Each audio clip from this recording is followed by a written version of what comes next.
event, which I'm very, very excited about. And as always, I have not a very long PowerPoint, but I do have a little PowerPoint prepared because that's just kind of, we will say, Jen. And I'm just going to pull that up right now. And I also going to make the announcement that I'm going to go ahead and record this event. So just to let folks know, you should see on your screen shortly a message that says this meeting is being recorded. Recording in progress.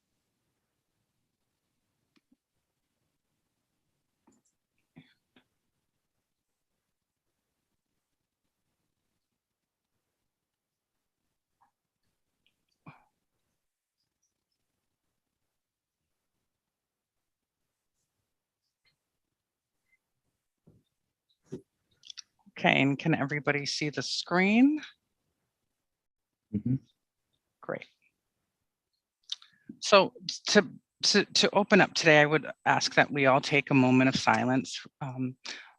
Our hearts, I'm sure, were already heavy from the local event that happened with the car accidents and the 6 seniors from Amherst Regional. But yesterday we had a candlelight vigil for them, and to come home to find out that there was another mass shooting was pretty hard and just created even more of a heartache. And so at the sound of the singing bell, I'm going to ask for everyone just to go ahead and take that moment.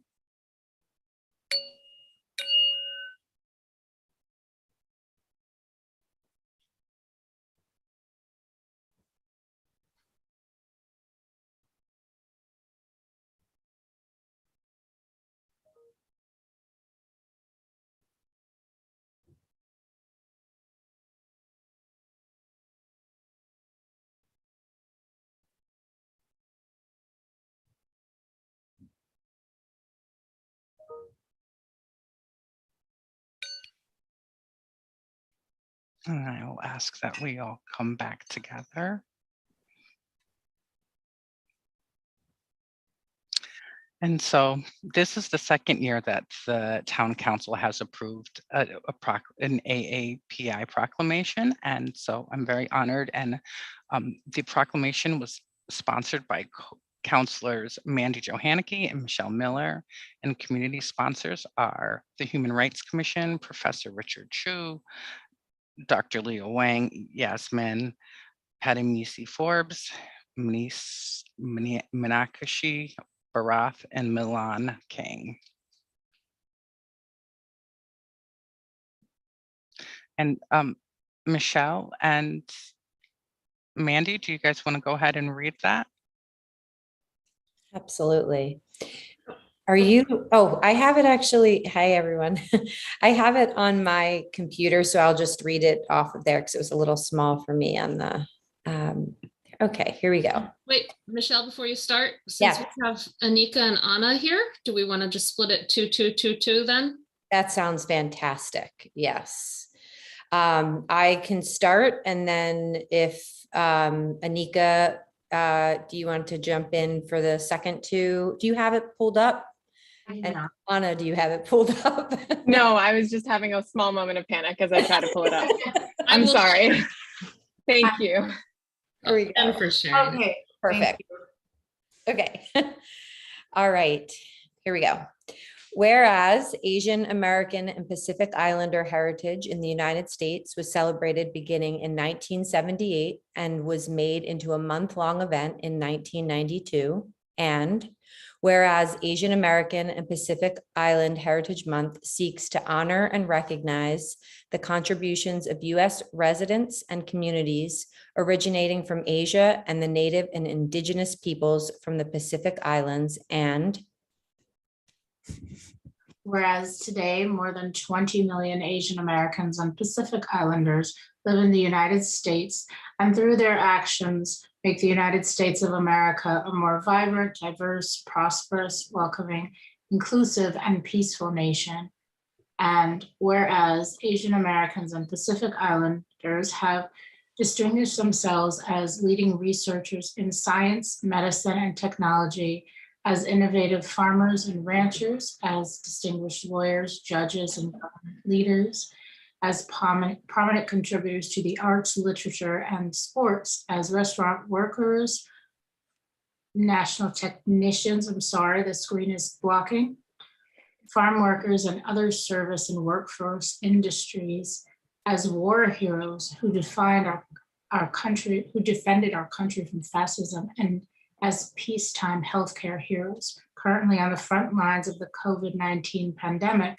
And whereas Amherst's population is more than 18% Asian American and Pacific Islander and includes devoted community members. And whereas, as we celebrate the achievements and contributions of Asian Americans and Pacific Islanders that enrich our history, society, and culture, we must also acknowledge the additional determination, hard work, and perseverance AAPI individuals must put forth to be heard and seen, and that these additional efforts are a response to inequitable, institutional, and systemic injustices fueled by xenophobia, misogyny, ableism, classism, and other forms of discrimination, such as those most recently manifested in racist attacks on Asian Americans during the COVID-19 pandemic. And whereas, despite their contributions and leadership, the role of AAPI individuals in the United States has been consistently overlooked and undervalued in the teaching and study of American history. Now, therefore, we, the Amherst Town Council, do hereby proclaim the month of May as Asian American and Pacific Islander Heritage Month, and we ask you to join us in the town's Asian American and Pacific Islander Heritage Month celebration going on right now.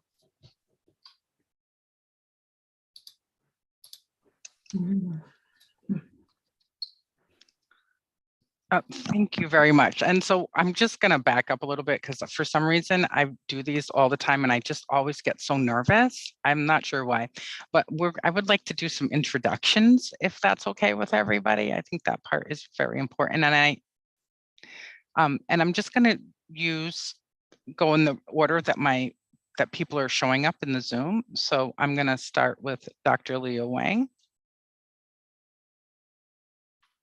Oh, you're muted.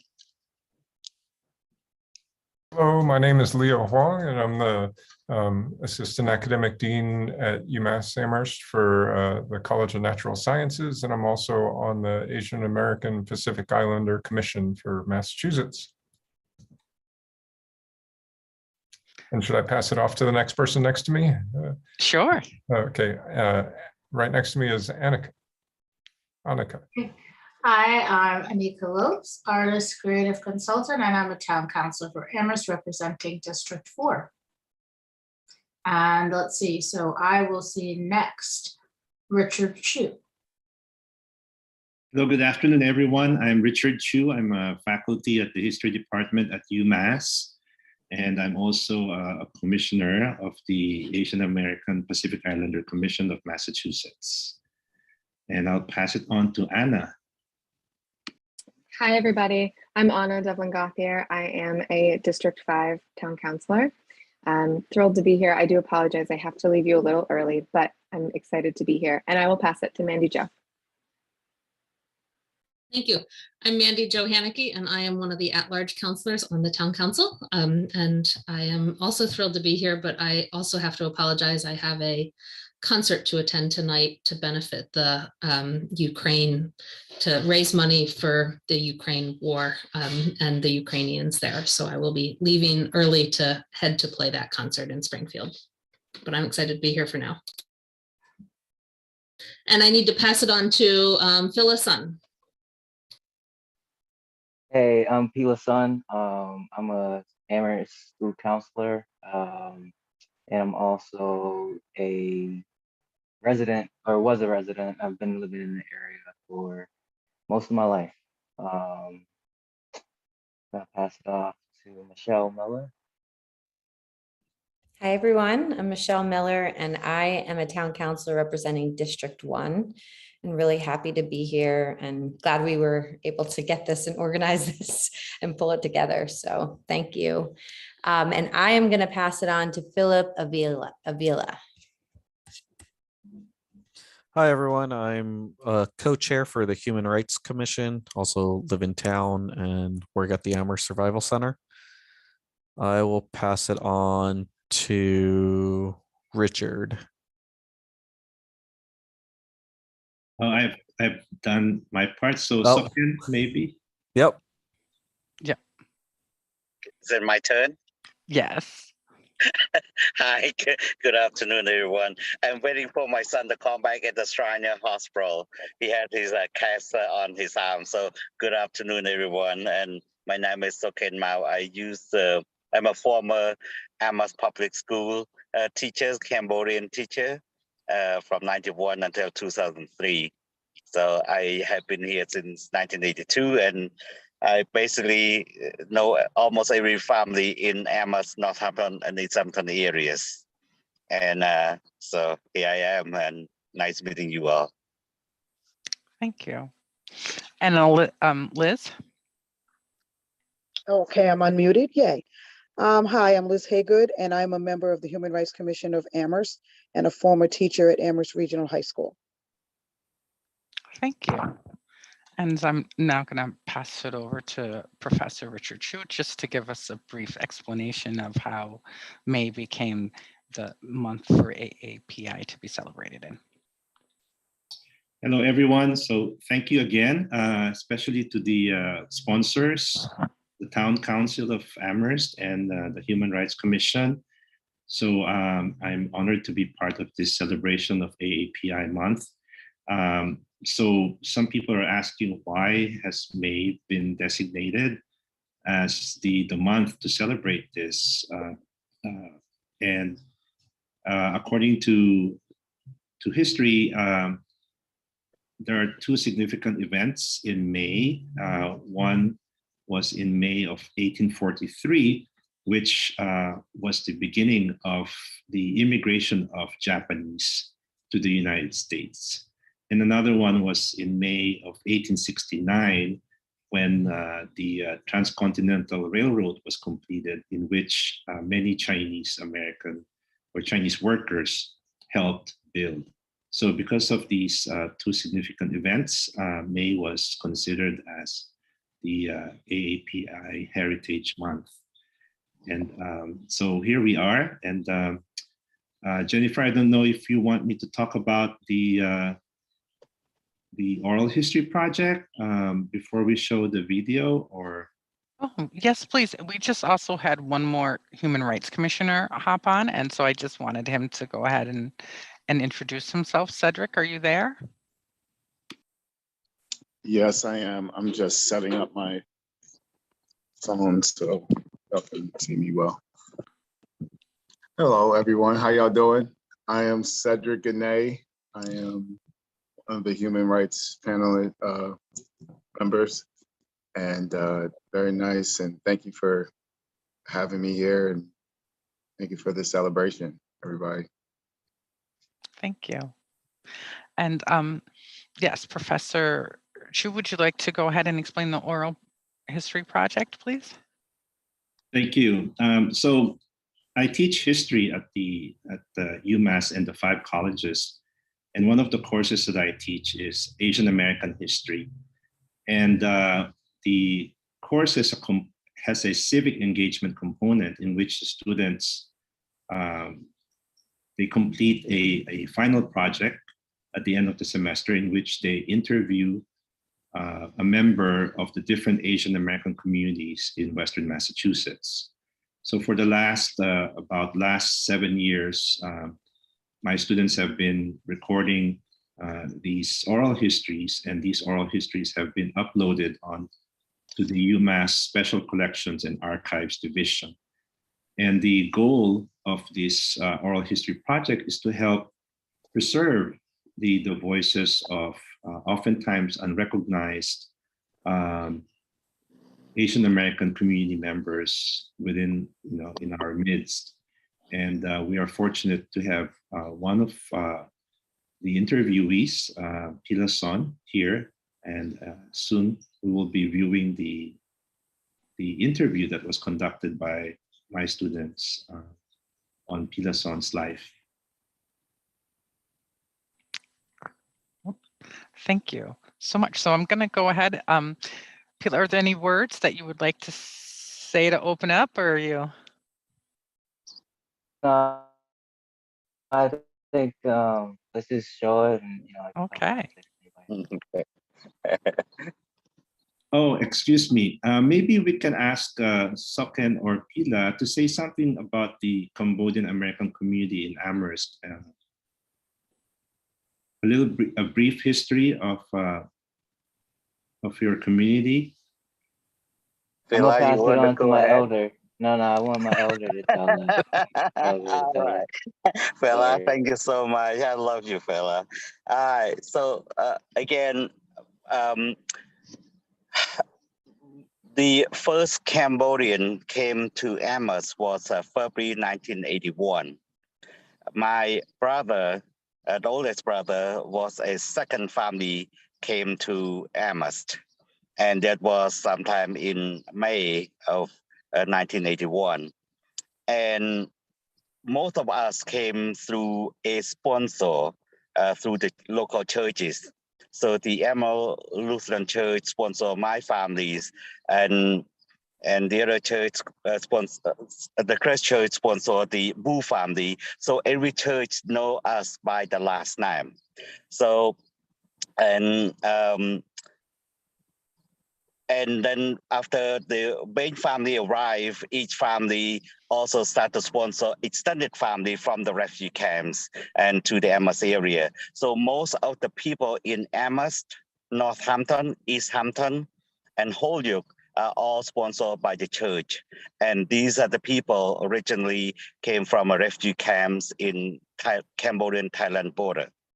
And the fortunate people who sponsored by the local churches also were baptized as a Christian before all the local churches be able to sponsor us. So that's why we are all converted to Christian. And therefore, the local church be able to sponsor us. That's how we end up to the Amherst area for the first time. And since then, our family will grew, the Cambodian community have grew in the East Hampton and Northampton area. Amherst is the only town, the only school in the United States that help Cambodian, older Cambodian like myself, to go back to get education. I start school in September 1982, and I came here on April 1982, and I was 18 years old. And our guidance counselor, which is Lauren Kavanaugh, was living and working in Cambodia for more than 10 years. So when we want to go to school, she basically asked the school superintendent and the town give us a chance to attend school. So when we graduated, most of my friends, we graduated at like 20 years old, 22 years old, and we were good at sports. All of us are good at soccer and volleyball. And all of the school was so jealous at us that why we're so good at sport, and they want to see the birth certificate because we look older than than we're supposed to be.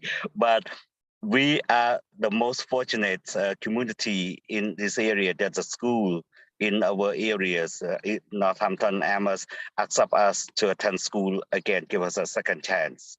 And not only that, most of the local churches who sponsor the families help to raise money and to help us also to build the Cambodian Buddhist temple, which is next to the Peace Pagoda. So that's how our community start growing. Not only help us to sponsor extended families member, but also help to fund to do fundraising to help us to build the Cambodian Buddhist temple in Lavrat.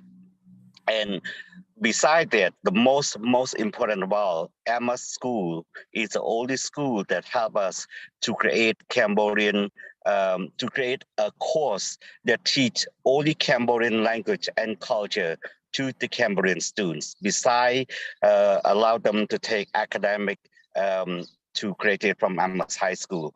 Cambodians allowed to take learn Cambodian class like language and culture. So we are the only school in the United States, and Amherst town is the only town that have us great about just everything to have Cambodian life start new again. And that is how we end up here. And that's why I never leave Amherst since then. Bella, you want to add? And I think my story picks up where that left off because my family is a transplant, and so yeah. Okay, so I'm going to go ahead and start.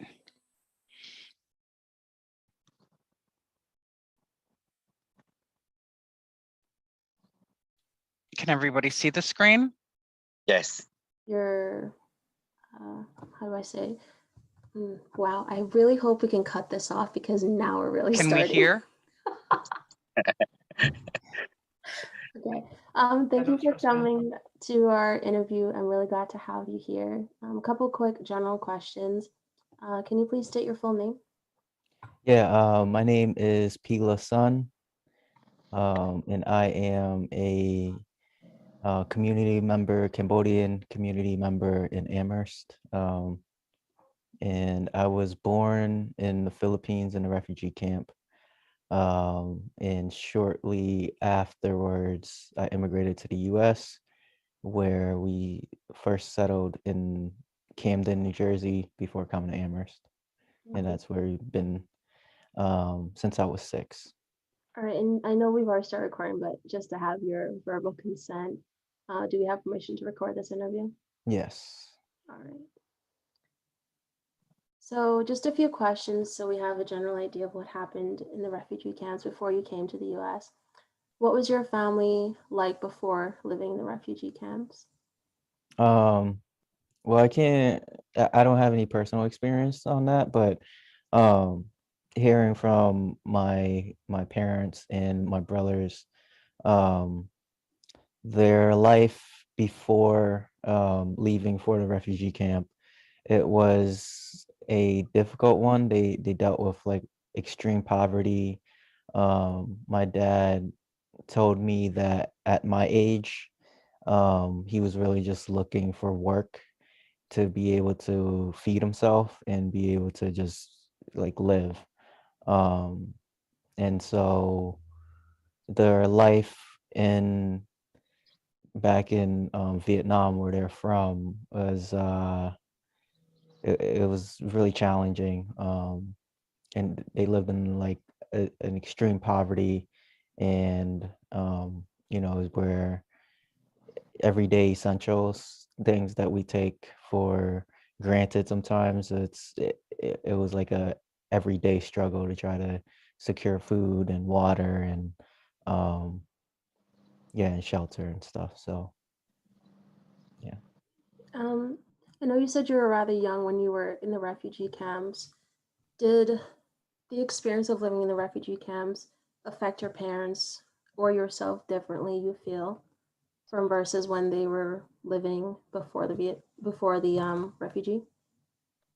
I mean, so like the refugee camp itself, it was almost like a holding place for them, where they went to just basically where they escaped Vietnam, and they went there to learn English and also to wait for sponsorship to go to the US. And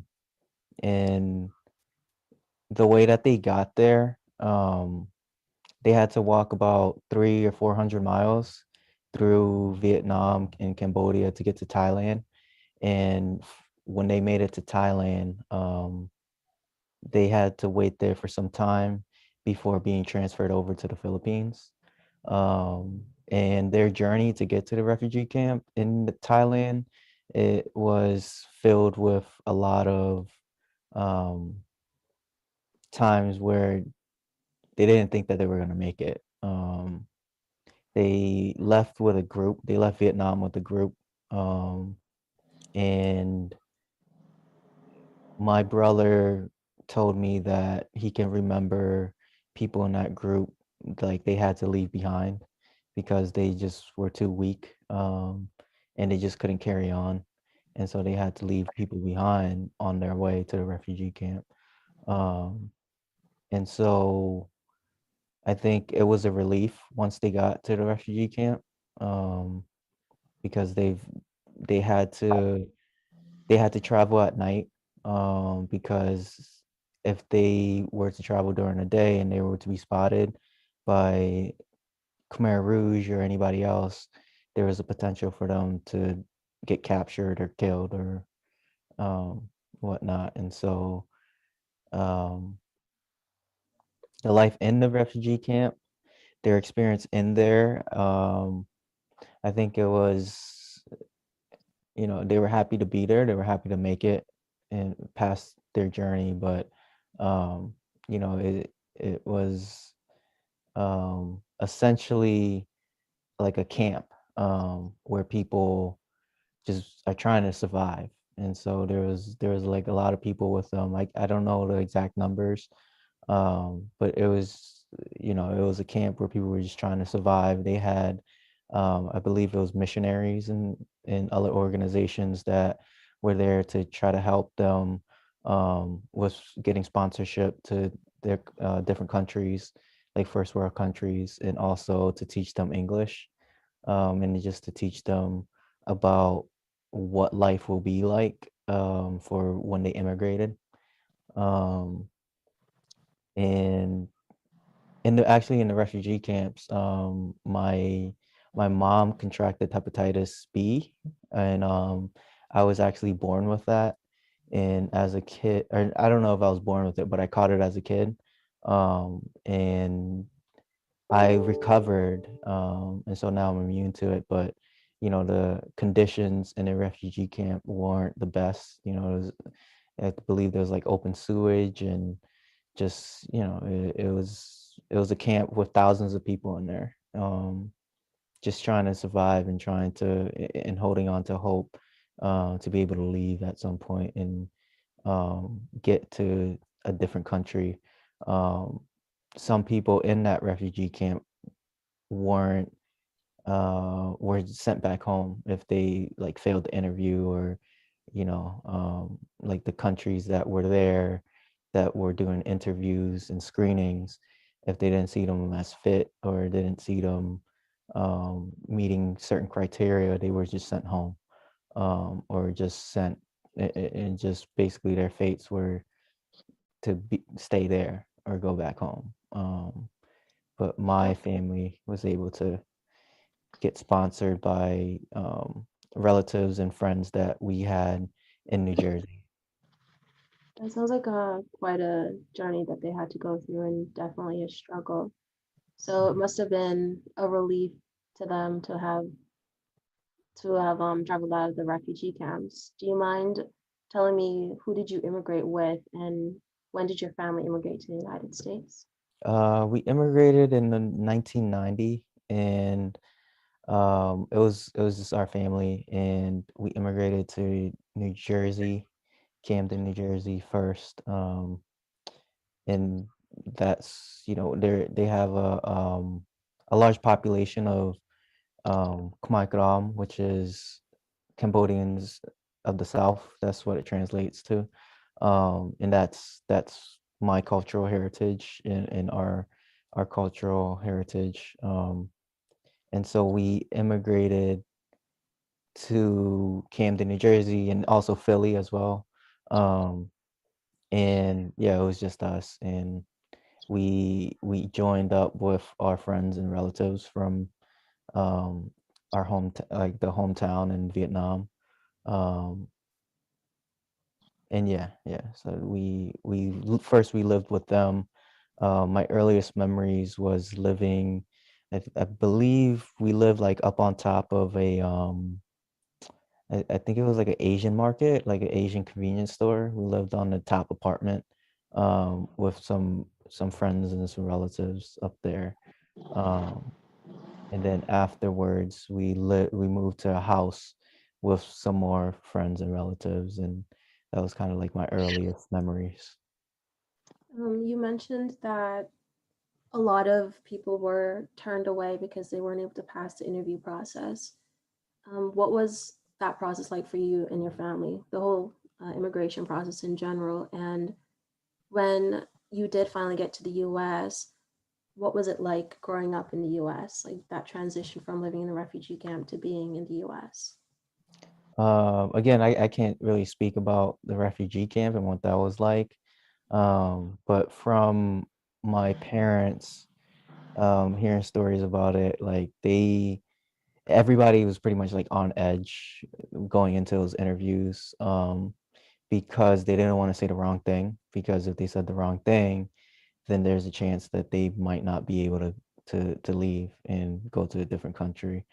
Um, my my experience growing up, like we came to this country with like no money at all, except like all we had was our clothes on our backs and like no money.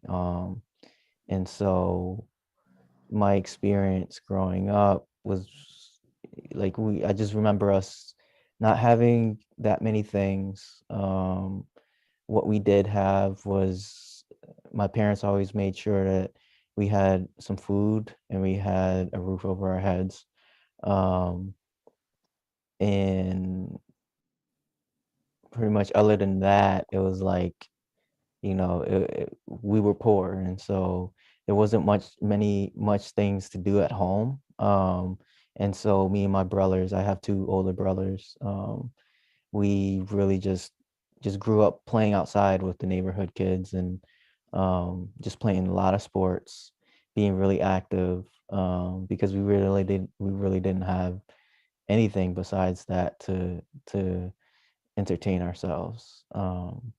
But growing up, it was just, I had a lot of hand-me-downs from my older brothers, and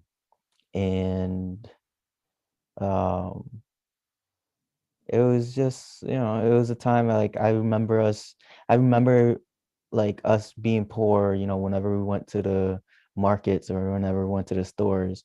Um, I remember distinctly not asking my mom for anything because I know what the answer was going to be, and there was a chance that she was just going to yell at me. So I just wouldn't even ask. And that's just kind of like how I grew up. And things started to get better as we moved to Amherst, and my parents got more stable jobs. Um, and they were able to get health insurance and other benefits that were provided to them by their job. And so things started to get better for us, more stable. Um, and we were able to eventually move up.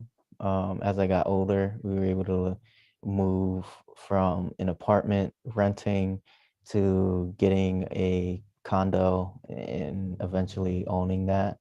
Um, and so like just what it was like for me growing up, like I just remember just starting off really, really poor. We really didn't have anything. There would be some times where all I would have to eat was like rice and soy sauce and some eggs. And if I was lucky, like some noodles, some like ramen noodles.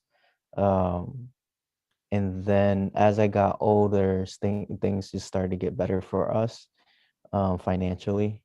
And as we moved from Camden to Amherst, um, things slowly started to get better for us. Um, and so, yeah, but life for me growing up was just like a lot of sports, a lot of time outside, a lot of time just over friends' house and just playing, tag and sports with them outside. It sounds like your parents definitely worked really hard to progress in life financially for themselves and for their kids. And it also sounds like you also use the best of your opportunity to make friends with the neighborhood kids and invest yourself in sports. Was there a difference that you noticed growing up, whether that was your preteen or during your teenage years? Did you notice a difference in transition between you, yourself, or your siblings or your parents, like transitioning to the US, and whether that's economically or culture wise or language wise? Did you notice a difference in the generations and did you notice anyone struggling the most to transition? Mhm. Um, I mean, there was definitely differences in our transition. I remember me and my brothers having to go with my parents to like banks or other places where they would have to talk or speak English and read some stuff or fill out some forms. And so my older brothers and me, sometimes we would go with them to help them out, so that they'd be able to fill out forms correctly because they didn't know how to read. Um, my, I would say my transition and my upbringing was a little bit different than my parents and my older brothers because my parents, they're adults by the time they get here. And so having very little education, um, and like job skills, like their job skills is like farming and manual labor. And so the opportunities that they had was limited to those things. So they would have to work either on farms or factories or doing dining, dishwashing, or like doing custodial work. And my older brothers, who are about 4 and 6 years older than me, their transition was slightly different than mine's in that um, I think like they remembered what it was like growing up in Vietnam. Even though that they were young coming over here, they were about like 4 and 6 when they came over here to the U.S. They remembered Vietnam, and so um, I think in a sense their transition was a bit different than mine's because of that. And then for me, I mean, I feel like I, even though I was born in a refugee camp, I don't remember anything from that. All I remember, like my first memories were living in New Jersey, like when I was 4 and older. That was my first memories, and so for me, I just felt like I was like I'm American, and this is all I know, and so this is the culture that I know. And growing up for me, it was kind of difficult to be able to navigate sometimes because the culture at home is different than the culture at school and outside with my friends. Um, and so I there would be some times where I wish, my name was different, or I wish that um, I was white, or I just wish that I was more like Western and like even like I grew up with like a lot of Cambodian friends in Amherst, and a lot of them had American names. And I remember distinctly like saying like to myself like I wish that I had a different name. I wish I had a more English name, a more American name, because of that, just feeling out of place and just wanting to fit in. um and so in a sense, that is the differences between um the transition that my parents had and the transition that my brothers had and the experience that I had. Um, and my oldest brother, he was able to get accepted to college, but he wasn't able to go because he had a child right towards the end of high school. And then my middle brother, uh, I think he could have gone to college, but that I don't think that was what he wanted, and so he ended up working for a couple years after he got out of high school. Um, I think he went to Job Corps for a little bit, finished up that program, and then after he was done with Job Corps, he enrolled into the Navy, and he did, I think, 4 or 5 years in the Navy, and then came back to the U.S. and um, he was working in, I think, a power plant for some time. And then ever since, he's kind of been bouncing around from like different careers and different jobs. For me, as an adult, I went to college right after high school. I went to UMass. And then after UMass, I ended up working with my brother in his restaurant for a couple of years. And then afterwards, I made a transition to work into education. But all of us, me and my brothers, when we were teenagers, we ended up getting jobs really early. My brothers got their first jobs around like 13 or 14, working in the summers on like tobacco farms. And for me, I got my first job at 15 or 16, working as a pot washer at UMass. And pretty much ever since, I've been working part-time in some form or capacity. And so has my brothers. So, we were able, like there was a lot of emphasis on working and making money to support ourselves and also to help support the family and pay for rent and help pay for like food and whatnot. Just to I'm just gonna pause for a second to see if anyone has any questions from the audience or from individuals. Because I recognize that a lot of folks have a hard stop at 6:30, so I'm trying, and there's a lot of information impact in here, so I would like to be able to kind of break it up a little bit. So I just wanted to see if anyone had any questions about anything that we've heard so far. And I don't see any hands raised in the audience. And so I'm going to ask the panelists, do they have any questions? Phil, No? does a good job explaining about the culture, about life in the refugee camps, about the life struggle in the US and also the life in Amherst. Exactly. Well, you're doing a good job. So impressed with you. You did. And I honestly, I think pre-pandemic was at a Western Mass AAPI meeting where a short oral history was shown. And I specifically remembered that. And I just, because it was so impactful. So I definitely want to say, yes, you did a fantastic job. And that's how I kind of came up with the framework for this, because it was, I just remember, and the conversations that we had as a group afterwards were so impactful as well.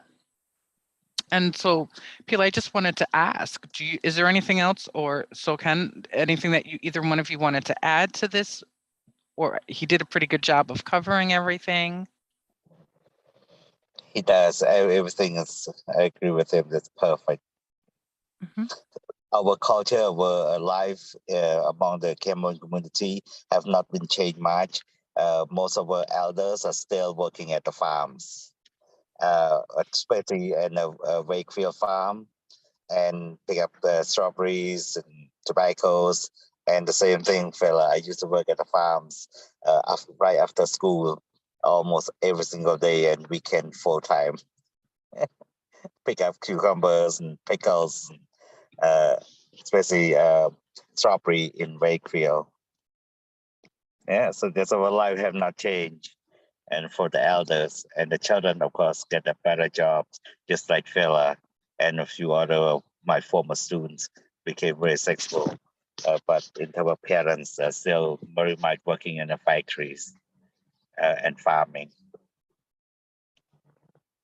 Good job, Yeah, Fela.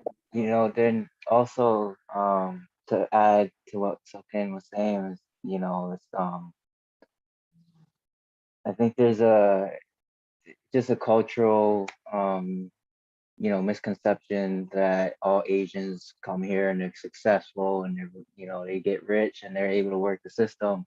And that might be true for some of us, but for others it's a struggle. And there's generations that have been here, the earliest generations that have been here have really, what I've noticed, have had like the most difficult time adjusting um, to everything. And, I see just their socioeconomic status and their lives and, how they're living and stuff. And, it's like they've been given this opportunity to come to this country, but because it was back in those times when we didn't really understand how to fully support people and help them in all aspects to be able to flourish. It's they just kind of been plopped here and like go do it. And so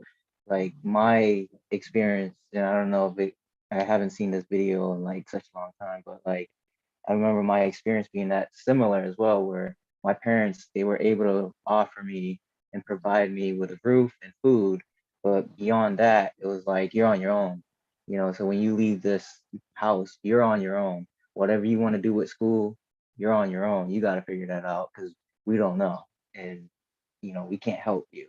And so it's just like, you know, the story of minorities in this country is you're on your own, and successful groups have been able to band together and be able to navigate and be able to be successful working the system. But then there's other groups, in particular Cambodian groups, and I think in Amherst and Lowell, also like Long Beach and Cali, like where that's been more difficult for us. And to add on to that, if the Amherst public school have not given me and my friends opportunity to start school at age 18, I wouldn't be at this level either. Otherwise, I would be working in the factory with my mom still, with my brother still, and then I wouldn't have the opportunity to get higher education. And my family, my oldest brother in Cambodia was a doctor, and my father was a soldier. And both of them were killed during the Khmer Rouge, and all of us supposed to be get killed during the Khmer Rouge in 1975. But when we came here, I thought I never had a chance to get education because I'm too old. But a school, an Amherst public school, just it doesn't matter what age. My friends started at 21 years old, and when I graduated in 85, I was 21 years old and still holding high school diploma. So otherwise, I wouldn't. I wouldn't imagine what my life would be like these days. But again, because the community in Amherst is so supportive in terms of helping students and in academic support, and then help parents adjusting to life when kids in trouble. They are absolutely behind the Cambodian family until late 80, and until the Cambodian American Association dissolved, until the last Cambodian who working for the Amherst Health Department left like 5 years ago. And now we have only one or two Cambodian who are working for the school system and be able to still continue to reach out to the Cambodian families. Now, did anyone hear me at all before? Okay. So again,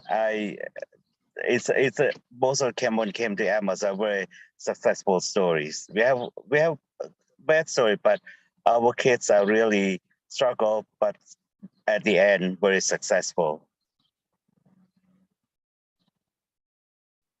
Yeah, and without me going to Amherst since I was 6, I wouldn't have learned the history of Cambodia and just, from the ancient times to modern times. Like I wouldn't have learned it. I wouldn't have known anything about it. And I remember being a young kid and learning about it, and like all of the classes learning about it. And it was like, wow, it just really made me feel proud about my heritage and my culture, and it also explained a lot of things to my peers. And it was just like also giving them a piece of my culture as well. So, Amherst definitely growing up was really supportive in that way, and really supportive of promoting cultural identity and just celebrating us as a group. Thank you both. I'm gonna go ahead and offer it again and see if anybody has any comments or questions before I continue to move on. And I'll say, I believe we're getting ready to go into the portion of your as a teen when you were a teenager, a little bit more here. So, um,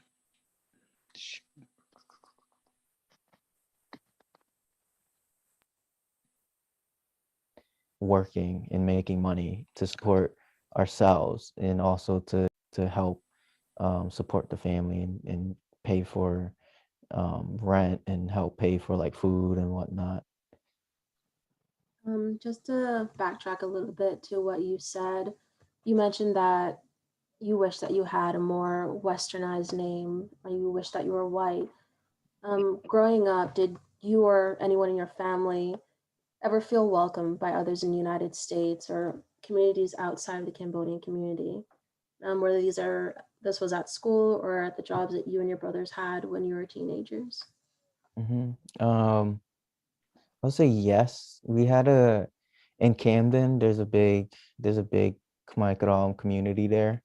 And so, that felt like home. And so we had like a lot of friends, a lot of relatives there. And so that felt like a community for us. But I remember that there was like a lot of racial tension there. And so, they they they told us like um my parents told us like don't go over to those certain neighborhoods because that's where like black people live. And at that time there was like a lot of racial tension between the two groups. And so we would stay in our own neighborhood and they'd stay in their own neighborhood, and we wouldn't like mix or whatnot.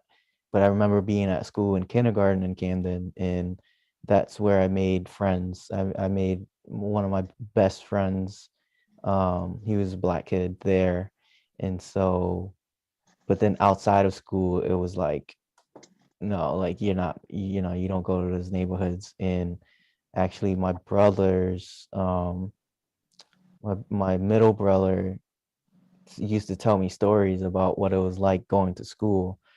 He said every day he would have to run to school because they would have to pass these certain neighborhoods to get to school.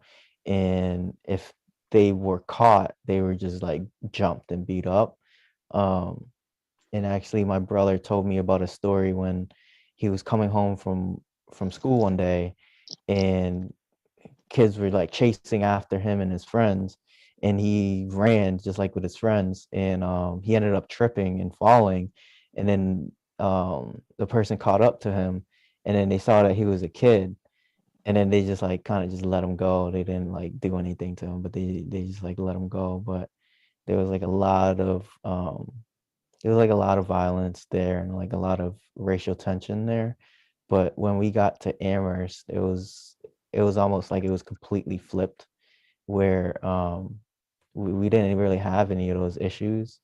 I felt really welcomed at school, um, by my teachers, by other kids. And I I didn't really have it, like nobody was really picking on me or anything as a new kid. And like I was in first grade, so I don't think at that age there's really anybody really doing that. But I remember there was a Cambodian program in the elementary level, and I was a part of that as when I started going to school here in Amherst. And um, that program taught us Khmer, taught us how to read and write and speak it as well. And yeah, and so I would say in Amherst, I felt really accepted um, by everybody. I don't think there was like anybody that was really mean towards us. Um, and yeah, it was just completely different. So like an example of would be in Camden, everybody locks the doors. At night, when you're leaving, when you're home, doors are locked.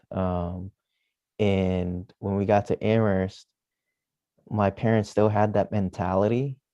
But as I grew up, they still had that mentality, but I just was like, we don't really need to do that around here. And so I would say in Amherst is like safer than it was in Camden. And also I felt as an individual, I felt accepted in by all groups. And as a kid growing up in elementary school and in middle school and high school, I really felt like I was able to connect with and create a lot of relationships in pretty much every single group. In elementary school, in middle school is kind of like different just because I think just groups and friendships and relationships gets more formed at that time, and so it can be hard to get into those groups, like certain groups. But I felt like any group that that I wanted to be a part of, I was able to really blend in and be a part of. So yeah. I can't imagine what it was like to have grown up in such an environment where racial tension was so strong and experiencing violence towards you as a child simply because of your race and ethnicity. Did you and your family ever connect with others in the Cambodian communities in the US? And I'm going to throw like two questions at you. Did that give you a sense of belonging? And did that allow you to accept your ethnic name? And being part of those communities, did you realize how important the Asian American community is, specifically the Cambodian community? And did that reaffirm who you are as a person and make you feel comfortable for being Asian American?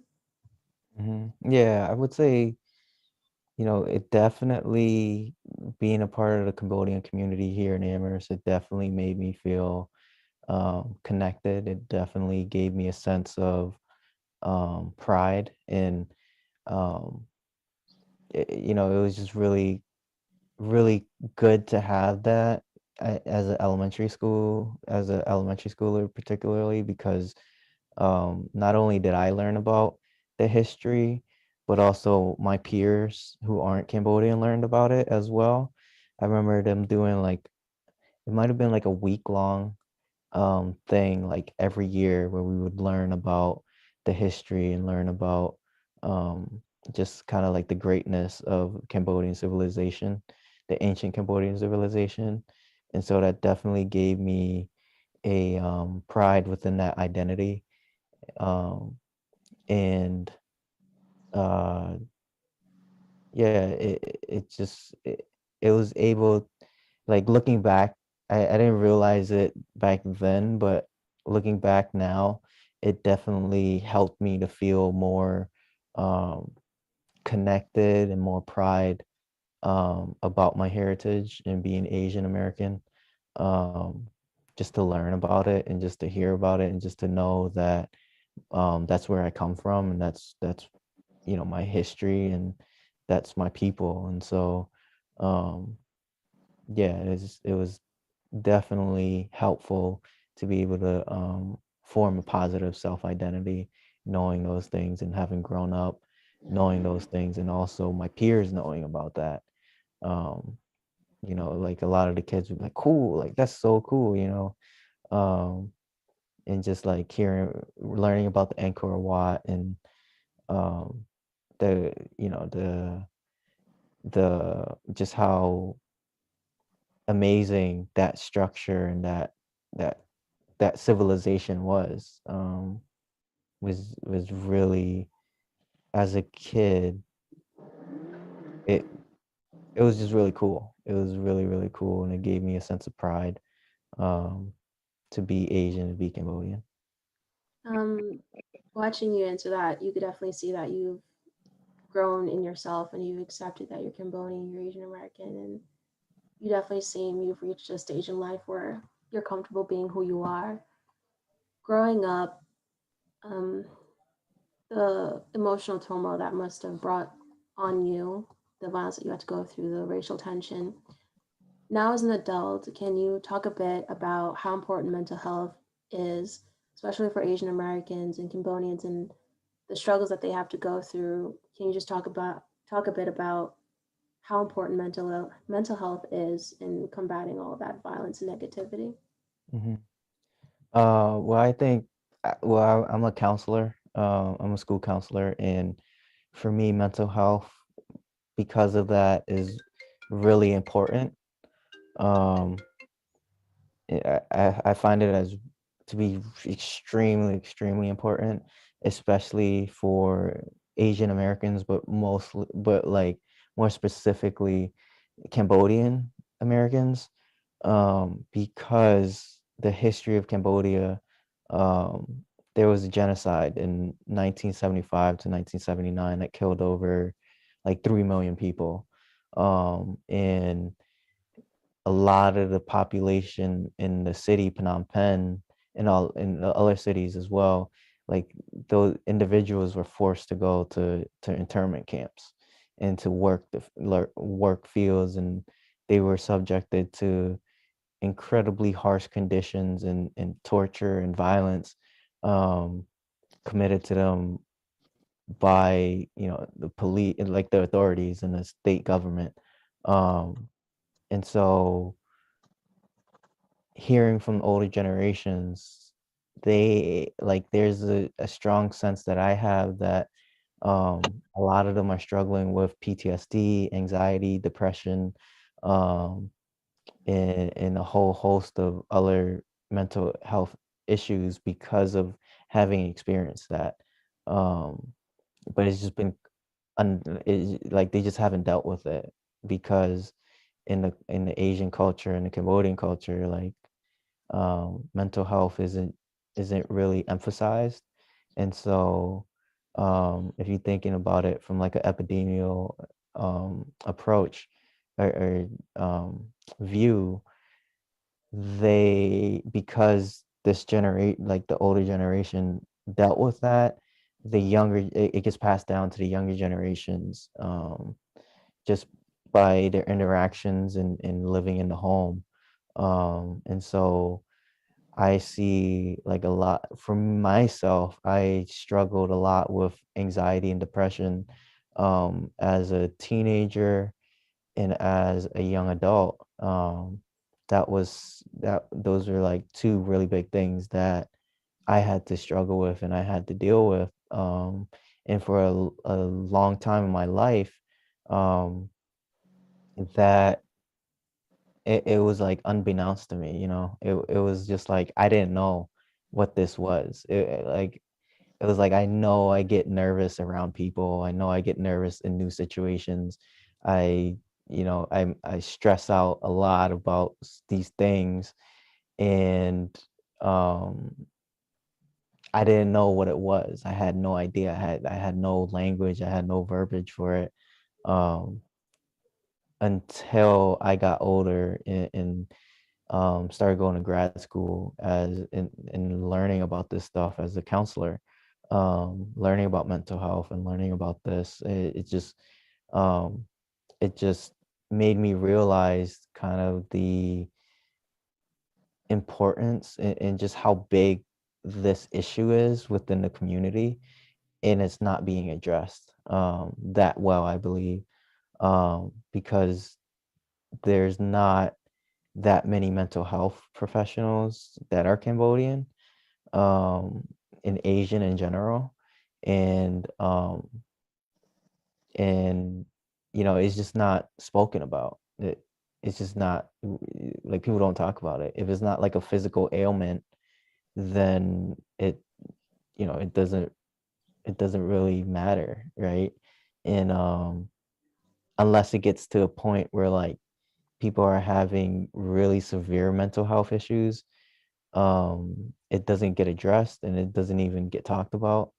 And even in those cases where it's like really severe, it becomes taboo because it's just they're looked at as crazy, and those people dealing with that, and um yeah, like they just look at it as people look at them as crazy. and also I think what I think is like a potential solution is also something that is within the culture. It's there, but it's like I just don't think that it's being utilized enough.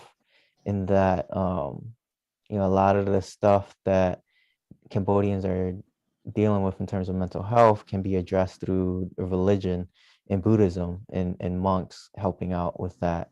The issue with that is that during the Khmer Rouge genocide, monks were targeted for um, torture, like death and imprisonment, because they were the most educated, and they had like the most kind of power within the country.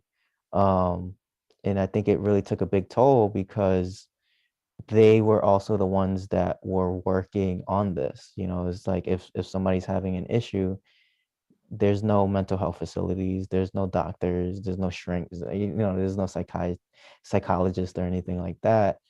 It's the monks. They go to the temples to pray or to talk with the monks to you know, kind of work on this stuff and to help heal themselves. And so um, with the Khmer Rouge genocide, that was completely taken away. And then also during the, yeah, I think that I also need to mention that um, the Vietnam War as well had a big influence on what happened in Cambodia.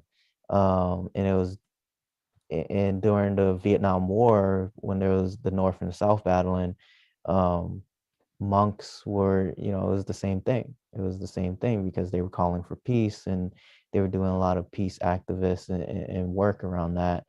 And they were targeted as well because, you know, it's just, that was, it just completely spoke against the two parties that were warring against each other. And so um, I think all of those variables and all those factors um, really has affected the mental health of all individuals who are from there. And I think what I'm seeing and what I'm noticing over the generations is that now we have more and more young people who are Cambodian, who are Vietnamese, who have anxiety, who have depression, who have substance and drug addiction and all of that stuff. And it's just not being addressed to um, the level that I think it should be. All of those things, I dealt with that as a young adult, as a teenager, dealing with anxiety, dealing with depression, drug and substances. That was, you know, I feel like they all kind of feed into each other. And it's like with anxiety and depression, drugs and substances are a way out, or just kind of like a coping mechanism. And so, but then it just kind of like, there's this cycle with that. And what I noticed in the younger Cambodian generations is that their story is much like mine, where they're using drugs and substances to help cope with all of this. And then also there's that self-image and that having a positive self-image and creating a positive self-image. It's just there's not that many mainstream figures, there's not that many people that we can look up um, to help us kind of figure it out and to form our own identity. And it's all of those things I think is problematic. But you know, the mental health aspect is such a big piece to it. And yeah, I just, like, I wish that there was more that we can do, but I just, at this point, it's hard. It's hard because it's so taboo. in Asian culture to talk about this stuff. Mhm. No, you're definitely. So I was just gonna break from there because that was a lot to unpack as well. And Pila, you did a fantastic job of explaining. I also would like to acknowledge that May is Mental Health Awareness Month, and so it just all kind of ties in well. And I also realize that we're getting late upon time and folks have to go. So I wanted to give us a chance to, again, to open up for questions or comments that anybody has. We can all give Pila a nice round of applause for his Phila, work. so proud of you, Phila. That is, you did a fantastic job there. So I don't see anyone's hands raised, and I just want to check with our panelists if anybody has any comments or questions to add. I just I'll just wanna, share. oh, sorry, no, No? please, go ahead, Leo. One of the things, Phila, it was great to hear your story, and it made me think about all the commonalities our different cultures have.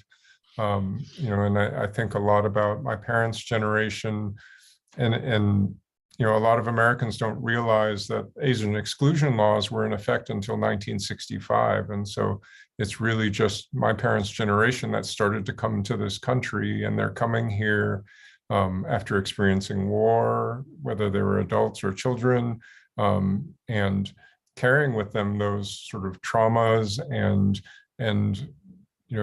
people wonder about what drives people to go to a new country and start over again. And oftentimes it's a lot of challenging things that drives that. And and I think those issues with mental health and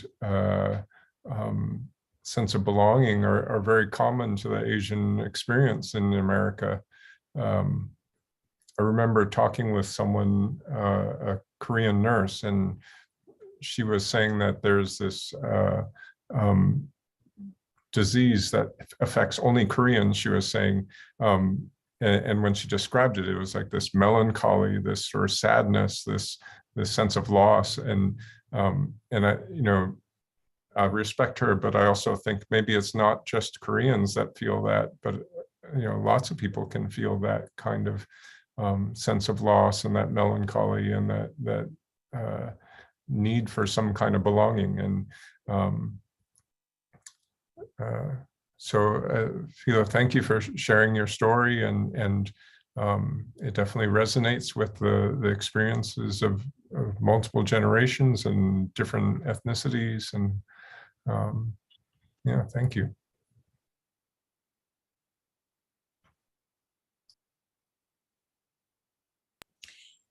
I just want to share my gratitude to you for sharing so vulnerably and also with so much clarity.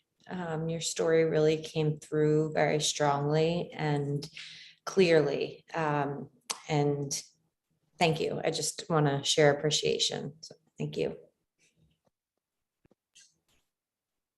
Yes, thank you. Thank you for sharing.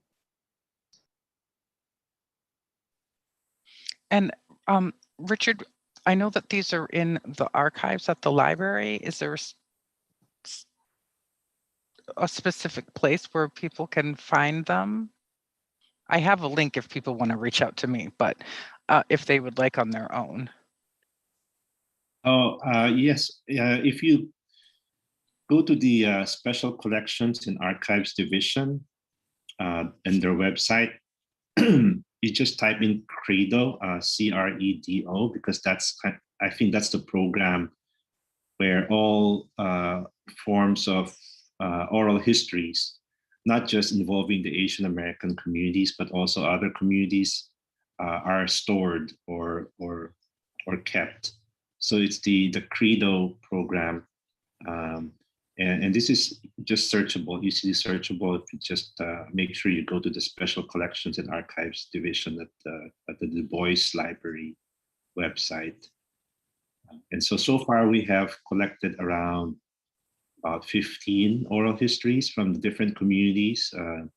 Vietnamese, Cambodian, Filipino, Chinese, Bhutanese. We're hoping, of course, to expand it to include other Asian communities in the valley. So, yeah. And I do have a question for Pila, if I may ask it now. I mean, after the pandemic, I mean, it's 2 years. What do you think? What are the issues that face now the Asian American youth or young people or even older people after 2 years of not just a pandemic, but also this rise of anti-Asian racism that we see not only around the nation, but also even in our communities. What has anything changed, or what has changed given these developments when you're talking about the pressing issues that face the Cambodian American community?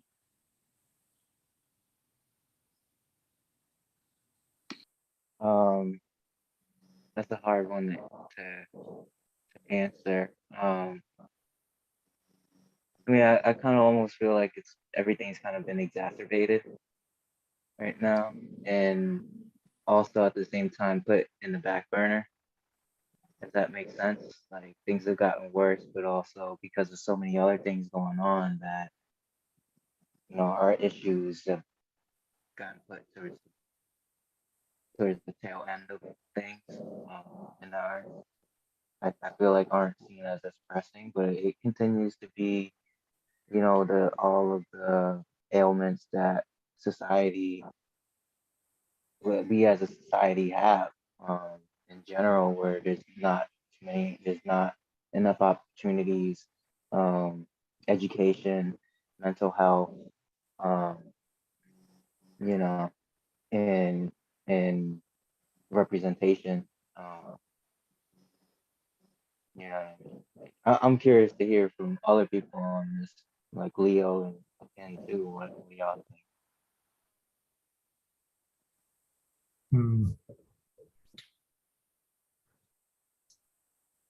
For myself, I think particularly the issues about anti-Asian violence and hate have accentuated some of the and resurfaced some of those childhood feelings of not belonging. And it's strange in this world, particularly when everyone was wearing masks and you couldn't smile at people, and you wouldn't know if someone standing next to you is smiling back at you or is angry. It was really hard to tell. And I remember my father, who likes to go fishing, he lives near the Boston area, and he talked about waiting for someone to leave a parking space so that he could park and go fishing, and the person started yelling at him. And my father started to feel frightened and said, he didn't know if he was going to become the next victim, because some person had lost their temper and didn't like this Asian guy trying to park. And that feels like a new level of uncertainty for, do I belong in this country or not? And for my parents who have been here for 60 plus years now, and to have that sort of sense of feeling is really disappointing and concerning. And of course, I don't want to minimize that feeling with all people of color in this country. I think it's something that we're all dealing with, and all of our BIPOC folks are have faced those kinds of questions on a regular basis, and so it's, when we talk about Asian hate, we're not minimizing that, but recognizing that we're experiencing similar kinds of things. Well, I also just want to add to that, Leo, that when I went to New York on April 13 and 15, we are Cambodian New Year, but my family were visiting New York. And we heard so many bad stories that Asian being attacked very often these days, because they still remember when we had COVID-19, the former administration always say that it's Asian, it's the Chinese that brought the COVID-19 to this country. So it doesn't matter whether Chinese or any other Asian, it seems to have that affects in life, because some people just look at us and say that you're the one who brought the COVID-19 to this country. So there's a little, a little hate, especially in a big city and among the Chinese American. And when I went to visit New York, I told my family, please just watch your back, and be afraid to ride in subway and stuff like that. Mostly just take the Ubers from place to place. So that feeling come back now, temporary during the COVID-19, the peak of COVID-19.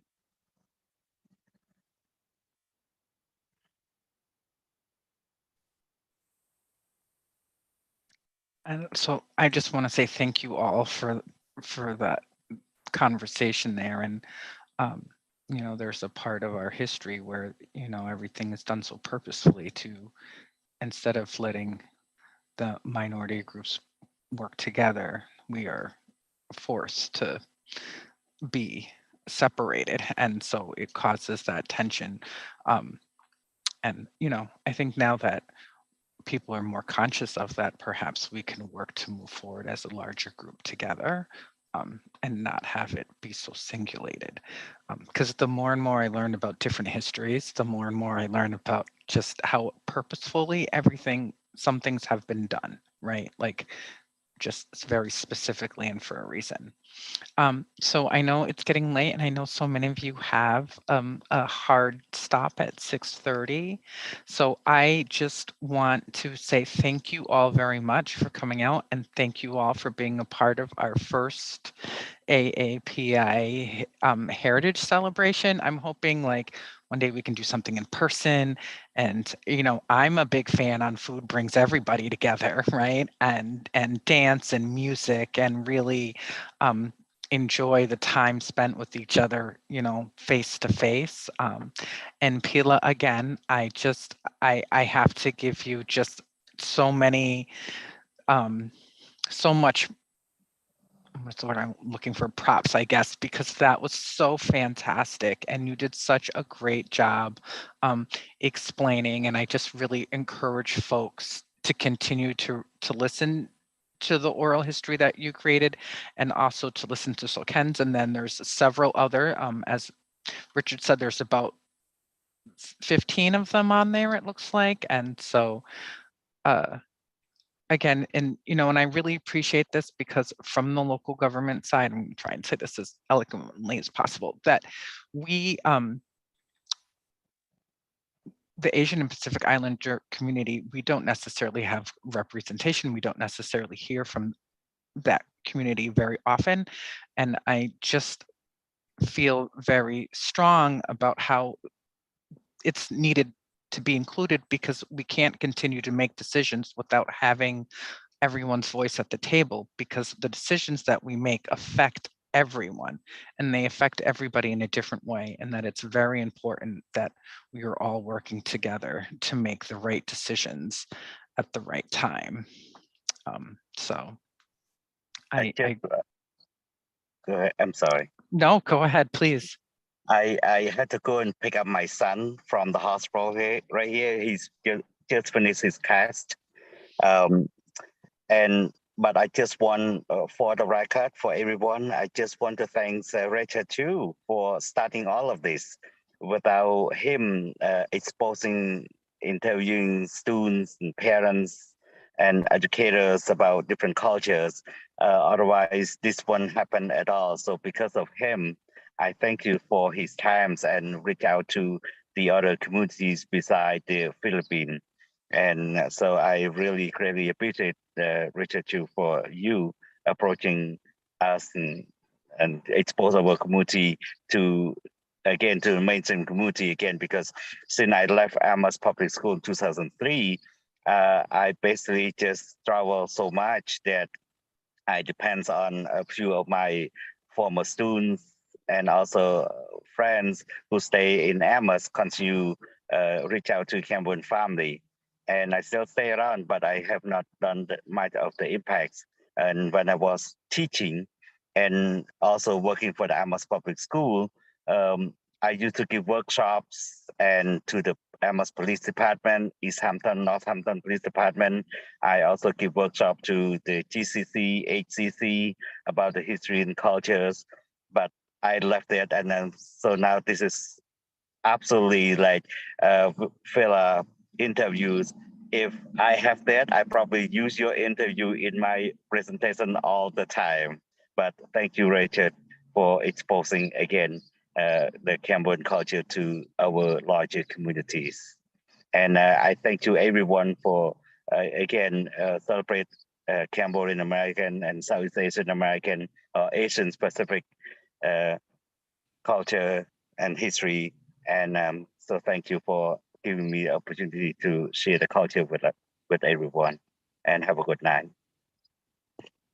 Yeah, just quickly, thank you also to you, Sokhen, and to the Cambodian American community, and to everyone, you know, who has shared so much of themselves to us, to my students, to the communities, to us here tonight. And I'm also heartened by, you know, Jennifer, Michelle, Mika, and human rights commissioners coming in together and participating in getting involved in the lives of AAPI community. So I hope that this will continue. I think the town of Amherst has really done really great things. Absolutely. And hope this continues, you know, after this. Thank you. Good night. Okay. So that's going to bring us to our conclusion. And I was just wondering if Richard Pila, so Ken has already got it. Oh, no, he's still here. And Leo could just stay for a second. Other folks are welcome to stay on if they want. But I just wanted to follow up with him quickly with something. So I would say good night to everyone else. Good night. Good night. Good night.